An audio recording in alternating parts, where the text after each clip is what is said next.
Hi, everyone. My name is Emily Apuso-Hopkins, and I am here from Meg Languages. And I'm joined today by Emily Sebo and Juan Freitas Mora, and I'm very excited to introduce you to both of them and the work they're doing. And first, I'm going to talk a little bit about Emily Sebo. She is a linguist based in Knoxville, Tennessee. She's also a content creator and producer with the We Are What We Speak Docu-series, which we'll be talking a little bit about today. But Emily, tell us a little bit about yourself. I'm a linguist by trade. I got my PhD in linguistics from the University of Michigan in the fine year of 2020. And I now work full-time at Mango Languages, which is we have a language learning app. And so I do a lot of content creation for YouTube, podcasts, and blogs about language and culture and how they can enrich lives. And the reason that we're on the show today is I also am a producer on the We Are What We Speak docu-series, which is a project that aims to raise awareness about linguistic discrimination and language diversity in the US. I'm Juan Freitas, and I'm a documentary filmmaker, and I was actually born and raised in Venezuela. How is linguistic diversity linked to people's identities? And we've touched there a little bit. And I'm curious, what does that mean for people's senses of belonging in, smaller communities, cities, states, beyond? What does that mean for them, their identity within those areas? This means different things to different people. So of course, my perspective is going to be different from the next person's. But when we think about the languages that we speak and how we speak them, it reveals a lot of information about us. So there's two ways of looking at it. One is we kind of inherit the way that we speak through the way that we grew up, who our parents were, who our friends were, what schools we went to. But then that's a passive way of looking at it. There's also an active element to it where we use the languages that we speak and how we speak them to construct the identity or identities that we want other people to see, that we want to embody ourselves. And so I think that second part is really empowering because it's a reminder that you have agency in how you show up in the world. And that's not just your clothes, your hair, your skin color, like it's your voice too. And loving your voice is so important. And it's also important to remember that it changes across your lifespan, right? So I didn't know any Korean when I was, 5 years old, and now I know some Korean. And my accent, I used to say Knoxville, and now I say Knoxville. And, these things change over time. Sometimes it's conscious, like you're like, oh, I want to feel like I'm more of the community. I'm going to start saying y'all more. But most of the time, it'll be something subconscious that you don't even realize it's happening. I was just thinking how language creates identity. For example, I remember learning about, so I come from Venezuela, and there's snow in the Andes, in the mountains, but you have to go very far to get to a very high mountain to find snow. So you come to the US and, you have the 4 seasons here, and then you get snow. And I learned a lot of things about snow that I didn't know. And, in Venezuela, snow was snow, the white, icy thing that falls from the sky. And here it's there's packed snow, there's fluffy snow, there's all this kind of different adjectives for snow. And as an example of how, the language that was created probably in the US, the way they speak here, culture shaped that and the environment around it. And so, I don't know, learning other languages just open your eyes and your brain to, experiencing different things around the world. And I think it's fascinating. I'm a hungry learner of language, so that's very much been my personal identity. And then, working for Meg Languages, I get to pull up some Spanish every now and again. Sometimes it comes off as partially Italian.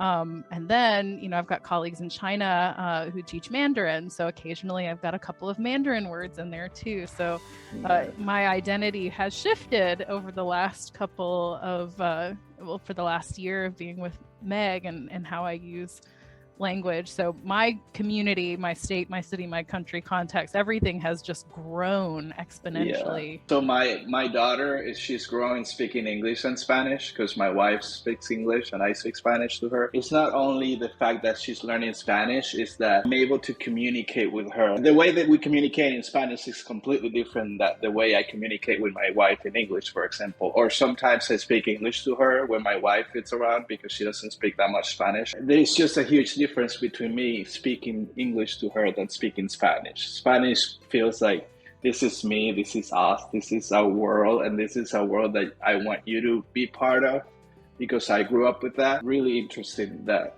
how you can see that very differently from two different languages. Emily, do you have a similar experience with language and your personal language and languages spoken around you? I would say as a linguist, as someone who's studied the structure of language, the phonology, the morphology, the syntax, why people are using a formal version of a verb in a certain context as opposed to the informal.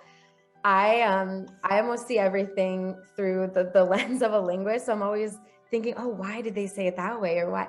And that I think makes me a very curious person. And so I think my linguist brain is such a big part of my identity. I know that when I learned Spanish, I learned first Latin American Spanish, like a general Latin American Spanish, but then I moved to Spain for the summer and I started picking up that dialect and that accent. And it was Southern Peninsular Spanish, like very different, like sounds different, different words, different ways of using the grammar. Yeah. And then I ended up back in Latin America.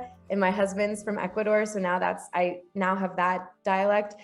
But for a while, I had like an identity crisis where I was like, do I have to pick which of these accents I do? They both now feel artificial because I'm not fully either.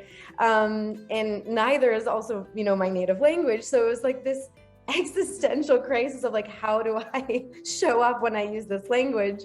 I think I just woke up one day and said, oh man, I'm just going to speak what comes out. And this hybrid dialect is my dialect. And it's so cool because it has pieces of like every place I've lived and every person I've met and every song I've listened to. So sometimes I roll an R, sometimes I don't. Sometimes I say vosotros and sometimes I don't. So it's kind of fun. So I have friends that moved to Spain from Venezuela and we knew each other for a very long time in Venezuela, and then they moved to Spain, and then they picked up the accent.